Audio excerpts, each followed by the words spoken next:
Pagpasok mo pa lang sa simbahan, makita mo yung pare na ito, balik ka na eh. Wala na. Mauubos na talaga ang mga supporter ni BBM. Ito, supporter niya napuno na. Nagrant sa social media at nagresign po ito. At ikakanta na umano itong si Bungit, anak ka ng kagwang. Yari ka dito, Bong! Nauubos na talaga ang pasensya ng mga supporter mo. Itong mga supporter ni Bungit, ang alam ko na ito ay galing din naman sa mga Duterte yan, mga DDS naman ang mga yan eh. Yung iba kumakapit, no? At yung prinsipyo isinangla sa mga demonyo.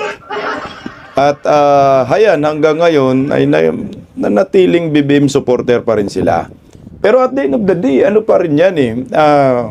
Kung may mga prinsipyo ang mga yan, sa ganitong kalagayan ng pamumuno ni Bungit, eh, siyempre makonsensya ka talaga. At aalis ka sa kanilang organisasyon, sa kanilang hanay, bilang isang supporter ng Pangulo. Sobrang daming kababalagan, putang ina, ngiwiim pa rin forever, mga ulol. Kasi ang alam ko, yung mga supporter ng Bungit, mga bungal, mga matatandang mga nakangiwiang panga, malalim ang mata, budlat pa. Yun yung mga typical na mga supporters ni Bongbong Marcos. Kagaya ho ito. Yung paring, ang hindi mga adictos benedictos ang mga supporter ng Ngiwim, ito manyakol pa. Isang pare na galit sa mga Duterte at nag-file ng kaso labang kay Vice President Inday Sara sa Ombudsman at impeachment din sa Kongreso. Aba, anak ng kagwang, manyakol pala. Naku, nakapalo sa isang adult page dyan sa social media. Basahin nyo, Kintot Gaming page. Animal na Kintot na yan, oh. Hindi ka lang adiktos, manyakol ka pa. Hoy, mga anak ng kamote! Magsisuko na kayo.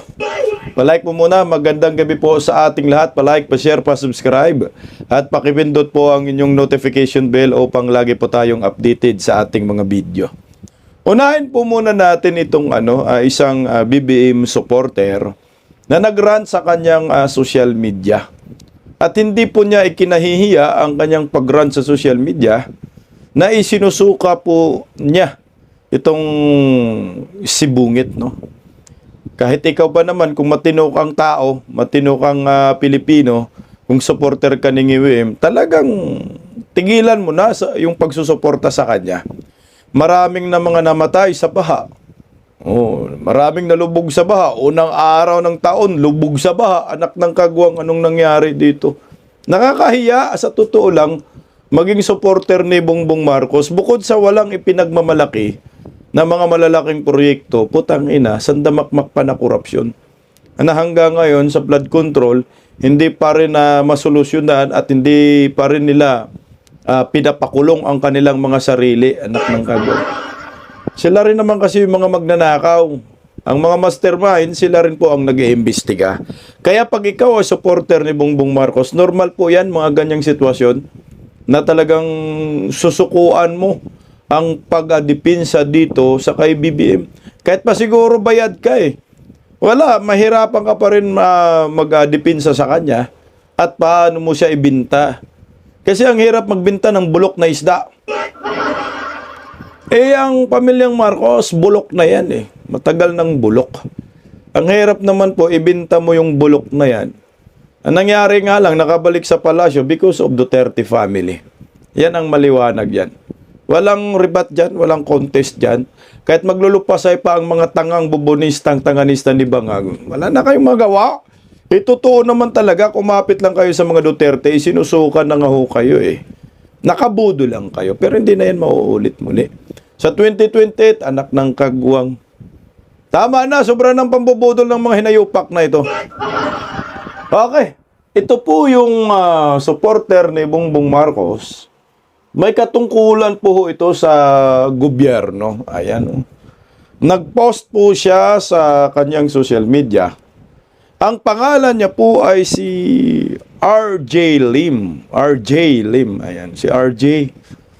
J. Abogado po ito. Direktor po ito sa National Printing Office. Itong si RJ Lim. So may katungkulan. Nag-rant po siya sa kanyang social media. Ayon sa kanya, 2026, why I will no longer be silent. Kailangan hindi na daw siya manahimik. Bakit ayaw niya manahimik na? Kailangan magingay. I am entering 2026 with a different kind of resolve. For a long time, I chose to believe. I believe that working inside the system mattered. I believe that supporting those in power could lead to reform. I believe that Bongbong Marcos, tinagpatalaga niya si Bongbong, anak ng kamote, oh. Ang sabi, genuinely wanted to correct the past. Tangina, paano i-correct yung mga kagahapon, mga nakaraan? Clear his family's name and do honest work for the Filipino people. Lalong sinira yung apelido nila No? Nung pag-aakala ba nga na ibabangon nila yung apelyido nila at magiging honest sa mga Pilipino dahil yung tatak nila, tatakawatan, tatak mga kurakot, putang ina, ilalong lumala Ang sabi nga ni Ma'am Rowena Guanzon na-break na ni Bungit ang record ng tatay niya na 21 years sa pagnanakaw, ginawa lang ni Bungit at 3 taon, anak ng kamote. That belief kept me going. It also kept me quiet over time. I saw things I could no longer justify. No, not isolated mistakes, not growing pains, but patterns, excuses, cover-ups, a culture where corruption was no longer hidden because it did not have to be, and where accountability was treated as a trait rather than a duty. I realized something uncomfortable. Staying meant participating. Silence meant consent. So I resigned. So nag-resign na talaga pala itong si RJ Lim bilang isang direktor. I did not leave government because I was hard. Because it was hard. I left because I could no longer look at myself and say it was doing the right thing. I refused to be another name.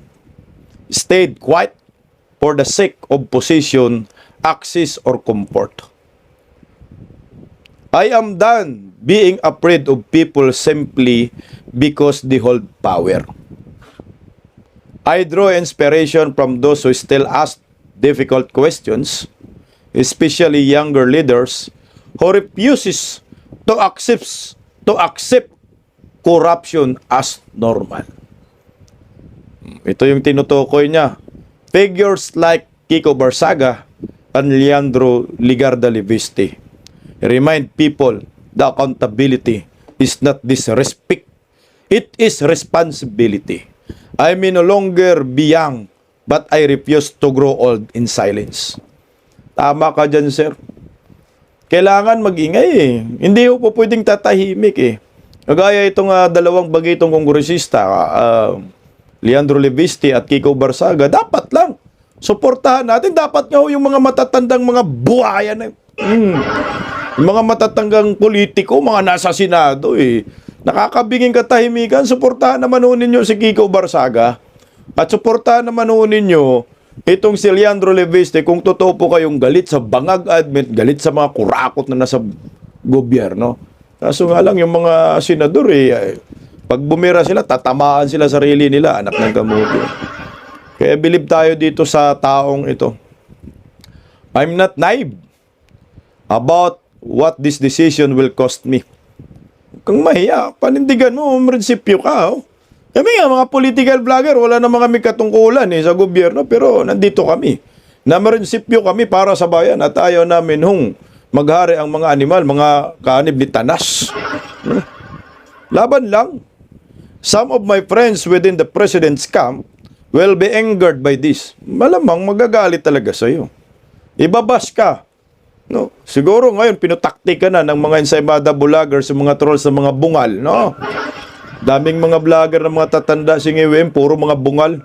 May bata naman, mga ngiwi din, budlat ang mata. Halatadong bangag nga eh. Okay. Others will distance themselves. A few will choose to alienate me entirely. I want to say this early and without without bitterness. I am sorry for the discomfort this causes you. I still respect you. I still value the friendship built in good faith. But I cannot extend that respect to those who are corrupt to the core. Naman, putang ina. Kung yung kaibigan mo naman kurakot yan, kung yung kasamahan mo ay anak ng kagwang nakikinabang naman sa korupsyon at tinutolerate nila yung pangungurakot under bangag admin, huwag kang matakot. Banatan mo rin. Anak na babanatan ka rin yan, sir eh. Kaya bumanat ka rin. I drew a firm line here. There are things I know. Things I witness. Patay. So siya mismo nakikita niya, alam niya kung ano yung mga bagay na ginagawang pangungurakot sa Kaban ng Bayan under Marcos admin. Things that happened not long ago and not by accident. I chose restraint din because timing, responsibility, and duty mattered. The restraint should not be mistaken for ignorance, fear, or forgetfulness. Putak ina, huwag tayong matakot. At saka huwag tayo magiging ignorante sa mga panahong ito na alam na natin ang mastermind. Alam na natin po kung sino ang nagliliman sa Kabadang Bayan. Huwag kang matakot. Lalo na kung may alam ka, mag-vlog ka rin kagaya ni Saldico. Pero mag-ingat ka, sir, kasi nandito ka man sa Pilipinas. Pero sabi naman, hindi kailangan matakot to tayo. Kaya sabi nga ni Vice President Inday Sara, ito yung taon na kailangan maging matapang pa tayo laban sa mga nangungurakot sa gobyerno.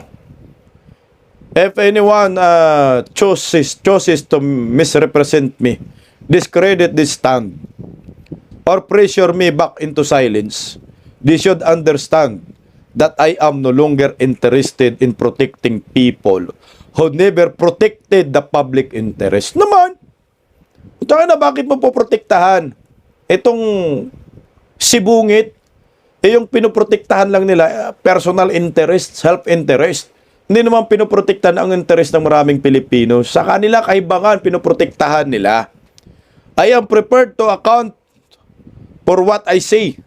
And I expect the same of those who know exactly what I am referring to. Let be clear about one thing. Kaya lang. Let me be clear about one thing. If anyone questions what I know, I am willing to stand by it.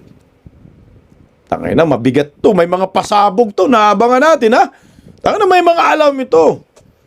I am willing to submit myself to investigation, scrutiny, and verifications. I am not making claims lightly. I am not speaking out casually. I understand the seriousness of this path, and I am prepared for it. I am no longer inside the system that gives me freedom. It also gives me responsibility. Putang ina, meron talagang meron talagang sistema, no? Sa pangungurakot, pati dyan. Sa National Printing Office, meron din talaga. Yan yung alam niya, no? Siguro kasi diyan naman direktor siya. Putang na, wala na, kabolbol ng korupsyon under Marcos admin. 2026 will not be the year I stay quiet. I will be the year I stop protecting people who never deserve protection. May hashtag po siya sa baba. Hashtag PBBM resign. Aray ko, ang sakit nito, Nyor. Ito na, mga bubonistang, tanganistang, loyalista ni Bakngagba. Wala na, natutunaw na talaga eh. Dahan-dahan na yung mga supporter nila, nagsikalasa na. Kasi nga oo nga naman, ay, paano ka susuporta dito sa animal na presidente? Wala namang ginawang kabutihan para sa bayan eh. Puro pan sariling interes, kaliwat kanan, pangungurakot sa gobyerno, nagugas kamay. Kaya saludo kami sa iyo, RJ Lim, attorney po ito, palakpakan. Handa siya humarap sa anumang klaseng investigasyon at wala siyang pakialam pag ibaba siya ng mga BBM supporters. At wala siyang pakialam kung kasagasaan niya ang mga kaibigan niya na nandyan pa ngayon sa ilalim sa sistemang pangungurakot under bangag admin. Todo mo, sir. Kakanta ho daw ito. Sabi ni Mark Lopez, magsasalita na daw si Attorney RJ Lim of the National Printing Office, President Communications Office. I am hoping he will have plenty to say about the conduct and actual results of the 2025 election. O kasi sa National Printing Office po kasi, di ba yung mga baluta, sila mo nagpiprint yan? So malamang may kinalaman ho ito sa 2025 midterm election. Sana po sir, itudo mo na ang pagkanta, ilaglag mo si Bake, ilaglag mo si George Garcia, budlat ang mata, nang matapos na ang mga hinayupak na ito sa paglilimas sa kaban ng bayan at panarantado po sa maraming Pilipino. Kasi every time itong animal na to, itong gobyernong Marcos, kung meron po silang mga issue laban sa kanila, ay may mga cover ups. Tama ka nga sir, RJ Lim. Magaling mag-cover up. Pero hito, sana pasabugin mo na po, Attorney RJ Lim, itong mga mga alam mo. Or baka naman, mag-video ka na, baka gurgurin ka, anak ng kagwang. Protektahan mo sarili mo kasi kilala ka eh. Direktor ka eh. Na-point ka dyan ni Bangag. So ngayon, kumalas ka na, malamang hahantingin ka rin ho nila. Alam nyo, sa totoo lang, tama po yung desisyon ng batang ito. Kaya palakpakan po natin si Sir. Ilan lang naman ang mga supporter ni Bongbong Marcos. Tunaw na yan. Yung bagong labas na SWA survey, magugulat ka, no? Si Bungit, wala talagang solid siya na supporter. Kahit itong Luzon at NCR, nakuha pa rin ang mga Duterte. Meron pa rin mga supporter ang mga Duterte. Kahit papano eh. Pero talagang winalanghiya siya ng mga taga-Visayas at Mindanao. Negative eh. Kaya ikaw, kung isa kang supporter, mag-iisip ka, tika, putangina, ako alam ko maraming korupsyon. Totoo yung nangyayari eh. Puro cover up. Ako mismo nasa sistema ng pangungurakot eh. Teka, yung survey nagpapatunay na ito ay totoo dahil ako witness po. Tingnan mo, mga bobonistang tanganista, oh. Isipin mo yan sa NCR, oh. Sa NCR, na alam natin na maraming bangag supporter, maraming nakatabingi ang panga, budlat ang mata, pero magugulat ka, oh, pati si Bangag sa NCR, nag-negative siya. Negative 8%. Anak ng kamuti, no? Si Vice President Inday Sara, yung trust rating, nag-plus 2% pa. Nandito yung mga komunista sa NCR, eh. Nandito yung mga aktivista, mga Pinklawan, Dilawan, eh. Sa Balance Luzon, ibig sabihin to North Luzon, South Luzon, at Central Luzon, sama-sama na po ito, no? Plus 18% si Bungit. Diyan siya naka-plus. Sama siguro yung Norte, pero hindi naging solid yan. Kasi si Vice President Inday Sara, mayroong plus 12% din. Pag tiningnan mo yung numerong ito, ang mga Pilipino, majority, ay nasa mga Duterte. O dito sa Visayas, si Bungit, negative 7%. So hindi umubra yung mga Prasco, mga Garcia na mga kakampi niya, pati yung balwarte nila dyan sa Tacloban. Pati doon sinusuka ho sila. Pero si Vice President Inday Sara plus 43%. Putak na no. Pagdating sa Mindanao, lalo talagang binagsak ng todo itong si Bungit. Negative 37%. Vice President Inday Sara plus 74%. Yung serving ito yung salamin na ang mga Pilipino ay naniniwala pa rin sa Duterte type of leadership at sinusuka si Bongbong Marcos, gaya po ng pagsuka sa kanya ng kanyang inappoint mismo bilang direktor diyan sa National Printing Office na meron pang mga alam sa pangungurakot ng gobyernong Marcos. Ito na. Kaya sir, mag-iingat ka sir. Saludo po kami sa iyo sir. Sana wag kang matakot sir. Ibuhos mo yung mga nalalaman mo. Talagang BBM supporter siya. So tunaw na no? Ilan na lang yung mga sumusuporta kay Bungit. Ngayon 2026, kaya yung mga impeachment, wala na. Hindi na po talaga umuobra yan. Kaya nga sabi ko nga sa inyo, pag ikaw hindi ka bangag, hindi ka addictus benedictus, hindi ka kurakot, hindi ka talaga BBM supporter. Ang kailangan mong gawin, kagaya na ginawa ni Atty. RG Lim, na nandun ka na ngayon sa sistema ni Bangag, hindi mo na kinaya, mag-resign ka na. Dahil yung expectation mo ay hindi po talaga nangyari.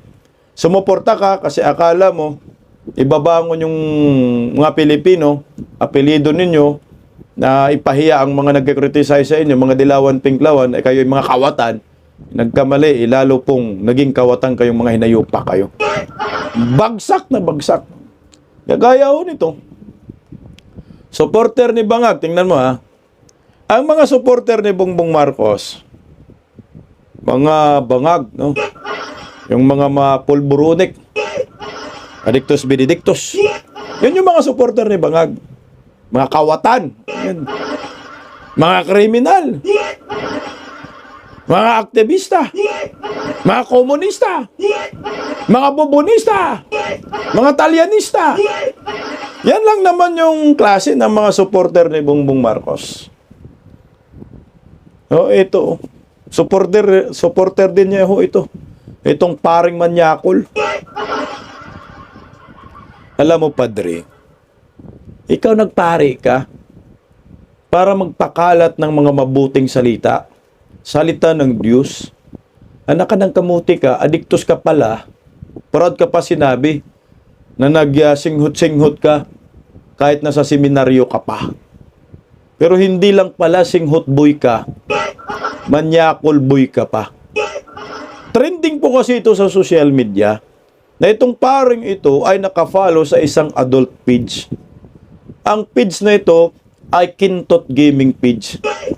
Pag tiningnan mo, talagang malaswa. Ito ay adult page nga. Pero magulat ka itong paring ito, ba't ka nakafollow padre? Sko Ginoo, oy, mag-ilo-ilo ka na lang. Lus-lus mo. Talaga naman, oh. Alam mo naman kasi pag makafollow ka sa mga page, kunyari ikaw, mayroon kang pinapollow na page. Pag na-research ka, tiningnan yung profile mo, anak ka ng kagwang ka, makikita yung mga pinapollow mong page. Kaya ang nangyayari po, itong si Father Paktong ito, ayan oh, nakapollow po siya sa page na Kintot Gaming. Kintot.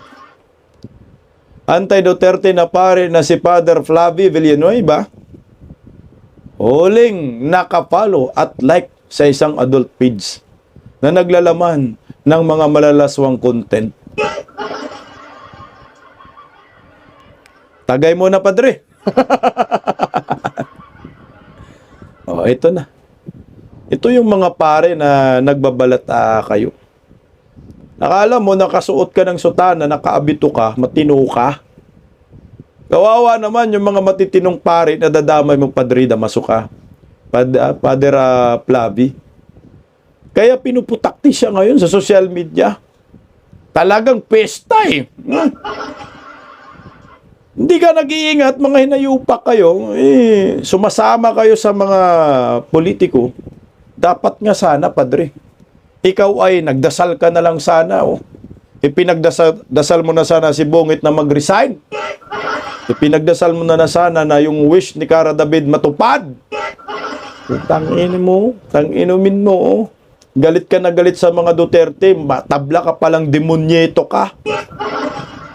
Grabe, binabas po siya ng mga DDS eh. Para siyang tinunaw dito na yelo eh.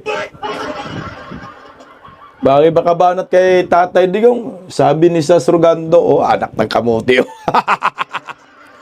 Hoy, kayong mga Katoliko, Huwag po kayo magsimba dyan sa pari na yan. Anak ng kagwang para kayong nagsimba sa demonyo Sabi ni Sir Surgando, hi guys, honest question. Why would a priest follow a FB page called Kentot Gaming? Tigang na tigang siguro, Sas. Hindi, ako sa akin okay ka mag-follow ka. Walang problema yan Tayo mga Pilipino, mahilig sa ganyan. Ang nakakabanas niyan, ang malaking issue dyan, pare ka. Pare ka dong Hindi ka altar boy. Okay sana kung altar boy ka, hindi pa masyadong masagwa. Ay puta, anak ng kagwang, pare ka. Ano bang trabaho ng pare? Ang pare ay magpapakalat ng mga mabuting balita sa parokya. Anong mga nagawa ni Hesukristo? Iyan yung mga ipalaganap mo. Hindi yung ipalaganap mo yung kamanyakulan mo. Hindi yung ipalaganap mo yung pagiging polboronic mo, anak ka ng kagwang padre. Ayan po ang trabaho ng isang pare. Ikaw ay isang alagad ng Diyos, hindi po kayo alagad ng demonyo. Ay, padre, ina mo. Ay, ang tamis ng ng ina mo. Alam mo itong paring ito yung pare na deserve niya murahin ng kaliwat kanan. Deserve niya balahurain siya. Dahil sa kanyang mga asta. Hindi po siya asta ng pagiging servant of the Lord. Siya po ay asta ng pagiging servant of the devil. Servant ni Pastor Dila. Sabi ko nga sa inyo lahat ng mga bumabatigo sa mga Duterte, mga demonyo. Lahat ng mga bumabatikos kay Tatay Digong, mga impakto, mga satanas. Yan ang katotohanan dyan Hindi mo talaga may tago, yung kamanyakulan mo, sir, Pari ka Hindi ka sakristan, hindi ka altar boy. Dapat alam mo yun sa sarili mo. Alam mo na, dadama yung mga matitinong pare sa'yo. Dami kong mga kaibigang pare Dapat mag-resign ka na. Bumaba ka na lang sa pwesto, sa pagkapare, para yung mga paring matitino, hindi mo naman madadamay. Ay di sumali ka na lang dun sa mga kabataan pantilis. Natabla rin mga manyakol. Mag full time ka na sa kabundukan ng tralala. Magpakagat ka ng mga lamok doon. Maraming Amazona doon, swaka doon. Di yung idadamay mo yung mga pare. Ngayon tuloy, nasisira yung imahe ng mga pare. Meron pa naman tayong idol na pare na si Father Siano. Diyan sa Sugbo. Talaga naman pag nagwali doon, talagang sagad sa buto Pero itong paring ito nakakahiya Kasi ako ba sa totoo lang, kung meron kang kamag-anak na pare, maano ka rin parang magigilty ka sa sarili mo. Bakit itong paring ito? Panay sausaw suka, mahuli taya. Sausaw sa politika, kunyari malinis, manyakol pala. Kunyari matino, damonyo pala. Totoo naman, anak naman kayo. Puta kayo na, bakit ka nakapalo dyan sa adult na feeds na yan? Ang pinag-usapan yan, puro kahindutan Oo. Ang pinag-usapan yan, puro kahalayan. Hindi man salita ng Diyos pinag-usapan dyan. Anak ng kagwang ka naman, padre Bilib na bilib dito mga bubunistang talyanista ni Bangag. Lalo na mga dilawan, pinklawan, tabla rin mga lutang din Gawin nyo na ang santo to. Santo ng mga manyakol. Tsaka santo ng mga polboronic. Ay, hindi pala pwede ito santo ng mga polboronic. Singiwim pala doon, bagay. Rebultong nakangiwim pa nga. Ito tayo ngayon. Pahiya kayo ngayon. Nagkalat kayo ng kabulukan sa social media. Nagkalat kayo ng bahong mapanghi. na social media. Eh, ikaw kaya, nagsisimba ka, tapos makita mo itong si padre na ito. Aamin ka kaya? Magbiblis ka kaya? Anak ng kamote. Malamang, pagpasok mo pa lang sa simbahan, makita mo yung pare na ito, balik ka na eh. Mag-sign of the cross ka na lang doon sa may pinto, gaganon ka na lang sa holy water, Ganon. Uwi na ako, aning malay yung nagsasalita doon, demonyo.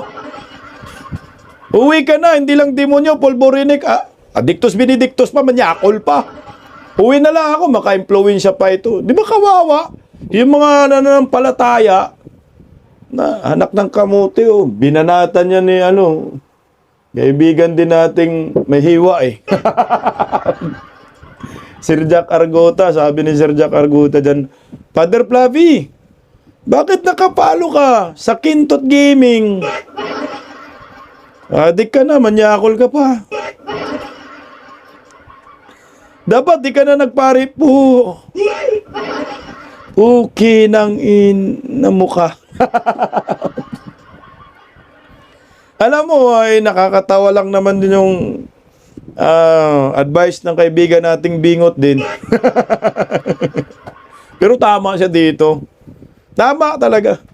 Huwag ka na lang sana magpare. May panahon pa. O di ba kaya mag full time ka sa pagiging komunista, mag full time ka sa pagiging banat kay Vice President Inday Sara. Kasi hindi po yan yung gawain ng matinong pare eh. Kawawa yung mga politiko, nasisira yung politiko. Kawawa yung mga Katoliko, nasisira yung imahe ng Roman Catholic because of you, padre, anak ng kagwang English yun. Nang dahil sa iyo. Ako nga Katoliko ako, hindi na talaga ako nagsisimba, promise. Sa bahay na lang ako nagdadasal. Gumawa ako ng groto sa labas ng bahay. Every time na aalis ng bahay, doon ako nanalangin. Pag uwi, doon ako nanalangin. Bago matulog, doon ako nanalangin. Yun ang ginagawa ko. Kaysa magsimba ko, tapos nandun si Father Flavi. Nagwali, anak ng kamote, Uy, manyakol na pare, nagwali. Oy, pulboronik na pare, nagwali. Huwag na, Hindi nakaka-encourage, nakaka-discourage ka, padring manyakol ka. Tingnan mo. Galit-galitan ka sa mga Duterte. Sabi mo masama ang mga Duterte, mas masama ka pa sa mga Duterte at lantaran pang kasamaan mo. Yan ang maliwanag dyan. Kaya padre, tumigil ka na sa kahibangan mo. O tingnan mo, isa po yung nagsampa ng kaso kay Inday Sara sa ombudsman. O ito itong hinayopak na to, hupong na. Mensahe kay VP Sara, ito ay ginagawa natin para sa katotohanan. Kung sabi mo wala kang kasalanan, wala kang ginawang anomalya, halina, harapin mo itong mga to sa tamang hukuman, sa Korte, sa Senado, sa Supreme Court. Salamat po. Bubong pare, no? Bobo ka na. Addictus ka ba? Manyakol ka na. Ka pa. Harapin daw. Hindi mo ba alam si Vice President Inday Sara ay impeachable officers? Kahit kasuhan mo dyan sa ombudsman, ay hindi po yan tatalakayin. Bakit? Kailangan nyo muna ma-impeach itong Vice President para matalaka yung mga sinasampa mo ko ng mga reklamo, anak ka ng kagawang kamanyakol kang pare ka. Yan ang totoo dyan. Maniwala ka sa akin kasi araw-araw ako nagbablog. Kinakain ko yung politika araw-araw, anak ng kagwang Jingle ng pahinga namin dito, Padre Manyakol. Impeach nyo muna. Ang tanong, kaya nyo bang ma-impeach si Vice President Inday Sara? Taon nga, milyon-milyon yung puhunan ni Tambaluslos, hindi umubra ngayon pa. Na nagsibaliktaran na ang mga supporter ni Bangag. Nyo. Kayo na lang. Itaga nyo yan sa bato, hindi mangyayari yun. Kaya isip-isip rin pag may time. Ikaw, kung malinis ka, magpa-hair follicle drug test kang buang ka. Kasi kami 100% naniniwala kami manyakol ka. Totoo po yan. Ay, nadadama yung mga pare dahil sa mga paring mga walang kwenta, mga obispong sumasawsaw sa politiko. Na mali yata yung napasok ko ninyo Hindi dapat magpapari Dapat ang pinasok ninyo, politiko. Dapat ikaw yung mag-resign ka, umalis ka dyan sa pagiging pari mo nang hindi madamay ang simbang Katoliko, maglulo ka na maglulo. Mag-unli na follow ka sa mga adult page. Oh. Mga porn page. Ayan. Walang pupuna sa'yo kasi hindi ka na pari. Ngayon pari ka, bugbugin ka namin ng batikos, manyakol kang buwang ka.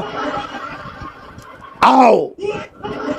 Pag makabatikos kayo sa mga Duterte, ngayon ibabas namin kayo, huwag kang umiyak. That's part of freedom of expression at freedom of speech. Natural, hindi naman pwedeng kayo lang magsalita.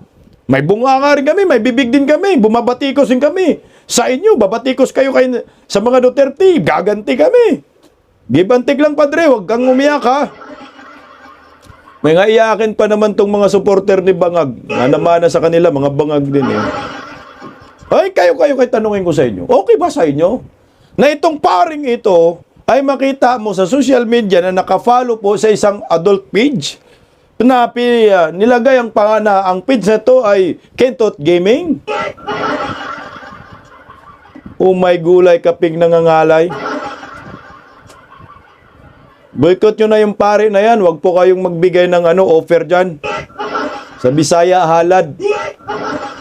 Pag siya magmisa, boycott kayo, uwi kayo lahat. Pag may offer, wag na kayo magbigay ng offer dyan. Bakit? Magbigay kayo ng offer yung binigay ninyong offer, manay natin, ipambili lang po yan ng pulburon.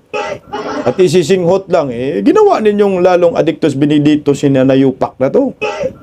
Or baka pambili sa mga babae or lalaki. Ano bang hilig mo, padre? Linawin natin. Babae, lalaki. O vice versa. Pwede babae, pwede lalaki. Ano ka ngayon? Alam niyo po nakakahiya, no? Na mayroong isang pare na ganito yung pagkatao. Nakakahiya bilang isang Katoliko. Nakakahiya sa mga matitinong kaparian. Siguro pag ikaw sa Kristan, mag-iisip ka, bakit ba magsiserve pa ako sa simbahan? Kailangan ko pa ba pumasok sa simbahan? At kailangan ko pa ba na makinig sa mga wali ng kaparian? Kung ganitong mga tao, mga paring ito ay makikita mo marka demonyo, parang nagsasamba ako at lumuluhod sa demonyo kung gano'n. Di ba? Mag-iisip ka ng gano'n eh. Hindi ako naninira sa mga Katoliko. Dahil ako ay Katoliko, pinupuna natin itong mga paring ito na hindi maganda yung ginagawa. Hindi po ito tama. Ito ay isang immoral. Ikaw ay naging pare para magpalaganap ng mga mabubuting gawa. Hindi para magpalaganap ng kamanyakulan mo, anak ng kagwang ka. Akin, hindi ko nila lahat ng mga pare. Pero nakakabuisit itong taong ito. Plabi na to, anti-Duterte, manyakol pala. Meron tayong mga pare na hinangaan, kagaya ni Father Siano. O ito, tingnan mo. Mas okay ba itong si Father Siano? May mga sins pa yung mga sinasabi niya. O, tingnan, basahin natin ha. Ito Bisaya, i-translate ko lang sa Tagalog, sa mga Tagalog.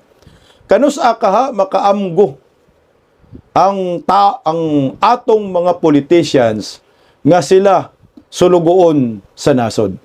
Sa Tagalog, kailan kaya ang tawag makaamgo. Grabe ang lalim, no? Kailan kaya nila parang tanggapin, no? Matanggap. Kailan kaya nila matanggap na ang ating mga politician ay sila ay public servant sa ating bansa. Yun yung ibig sabihin yun. Sila po ay isang utusan ng ating bansa, public servant. Mukhang malabo yun, padre, kasi ang inisip nila, sila yung luluhuran. Hindi sila ang magsiservisyo. Hindi nila alam yung tinatawag na public service. Hindi nila alam yung public servant. Ang alam nila, sila yung siservisyuhan. Dili magsigig pangurakot sa nasod, kanus akaha. Hindi daw mangungurakot, laging mangungurakot sa bayan, kailan daw nila yan ma-realize? 2027?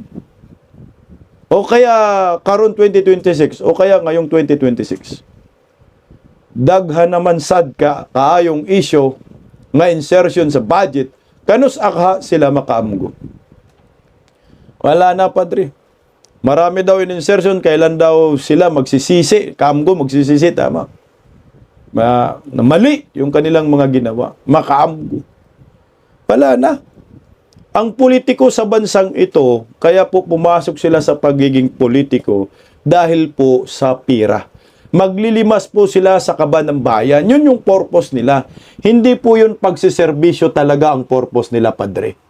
Ito yung mga pare na dapat hangaan natin. Yung napapatatama ka sa mga politician. Hindi yung putang ina, manyakol ka. Palo ka dyan sa mga adult porn, mga anak ng kagwang. Banat ka ng banat sa mga Duterte. Hindi naman Duterte admin ngayon. Alam mo, ang politician, kasi ito yung masakit nakatotohanan sa bansang Pilipinas. Talagang karamihan sa mga politiko, karamihan kasi meron naman ding matitino, kagaya ng mga Duterte, ay pumapasok sa politiko para po maglimas sa kaba ng bayan. Karamihan dyan nasa kongreso, sa mga party list. Hindi po yan magsiservisyo sa bayan. Magpapayaman po ang mga yan. Yan ang katotohanan dyan. Gusto ng kapangyarihan, kagaya ni Bongbong Marcos, na ang malaking pagkakamali, itong supporter niya na sinusuka na siya, nakala daw niya na ibabangon ang pangalan ng mga Marcosis at itutuwid yung mga mali, yung pala lalong lumala. At ihintayin po natin itong pagkanta ng supporter ni Bongbong Marcos. Ito yung mga typical na mga politician, na mga sakim, swapang sa kapangyarihan. Yan ang katotohanan. Sabi nga ni Tatay Digong, nasa dugo nila ang pagiging kawatan. Kaya kung kawatan ka talaga.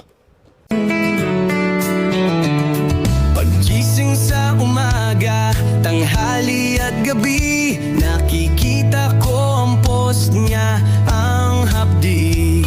Paano nga ba to? Di ako makatanggi. Watch ko na lang at isipin ng mabuti. Bisdak Pilipinas. Bisdak, tinig ng katotohanan. Sa bawat vlog may laban sa kasinungalingan. Mulat ang mata, gising ang masa. Bisdak Pilipinas. Para sa bayan, gumigising sa diwa. Sa likod ng kamera, tapang ang dala, walang sinasanto kung mali ang gawa. Hinay-hinay, pero palaban. Boses ng tao sa digital na labanan. Bisdak, tinig ng katotohanan. Sa bawat vlog may laban sa kasinungalingan. Mulat ang mata, gising ang masa. Bisdak Pilipinas, para sa bayan, gumigising sa diwa.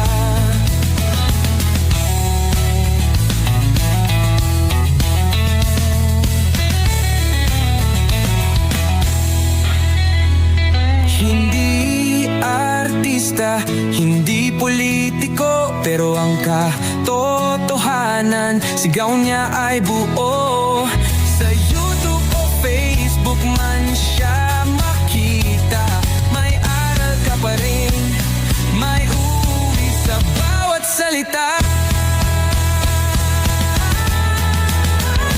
Bisdak, gising sa katotohanan. Di lang kwento, kundi panawagan. Sa bawat Pilipinong naghahanap ng liwanag. Bisdak Pilipinas, kasama sa pagbangon ng bayan. Bisdak Pilipinas, boses ng masa.